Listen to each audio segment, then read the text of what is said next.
ফল যাবে না। যারা মেদিনীপুরে এসে মেদিনীপুরের মানুষের কাছে 2019 সালে ভোট চেয়ে বলেছিল যে আমাদের ভোট দিলে কৃষকদের উন্নয়ন হবে, গরিব মানুষের মাথার উপর ছাদের ব্যবস্থা হবে, 100 দিনের টাকা আমরা দেবো, জলের টাকা দেবো, রাস্তার টাকা দেবো, সর্বশিক্ষা মিশনের টাকা দেবো, তাদের ভাঁওতাবাজি আজকে মানুষের সামনে মানুষ উপলব্ধি করেছে যে বিজেপিকে 2019 সালে ভোট দিয়ে জেতানো আর খাল কেটে কুমির আনা এক।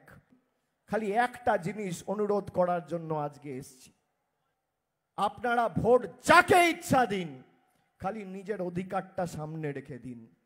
এটা কেন বলছি, আমি এই কথা কেন বলছি, 2019 সালে আপনারা যখন ভারতীয় জনতা পার্টিকে এই মেদিনীপুর লোকসভা কেন্দ্রের বিস্তীর্ণ এলাকা জুড়ে মায়েরা, দিদিরা, বৌদিরা, বোনেরা, ভাইয়েরা, শ্রমিক, কৃষক, ছাত্র, যুব যারা ভোট দিয়েছিলেন, তারা নিজেদের অধিকারকে সামনে রেখে ভোট দিয়েছিলেন।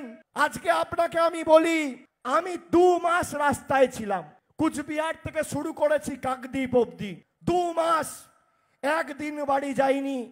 ঘর পরিবার, মা বাবা, ছেলে মেয়ে, বাচ্চা, সংসার সব ছেড়ে মানুষকে কথা দিয়েছিলাম নিজের অধিকার সামনে রেখে ভোট দিন, আপনার অধিকার থেকে আপনাকে কেউ বঞ্চিত করবে না। আপনারা 100 দিনের টাকাকে সামনে রেখে ভোট দিয়েছিলেন।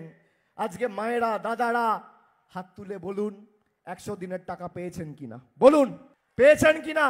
আমি বলেছিলাম নিজের অধিকারকে সামনে রেখে ভোট দিতে, আপনারা নিজের অধিকারকে সামনে রেখে ভোট দিয়েছেন, আপনারা টাকা পেয়েছেন। এটাই মানুষের শক্তি। এবার ভোট দেবেন নিজের বাড়ি আর নিজের মাথার উপর ছাদকে কেন্দ্র করে।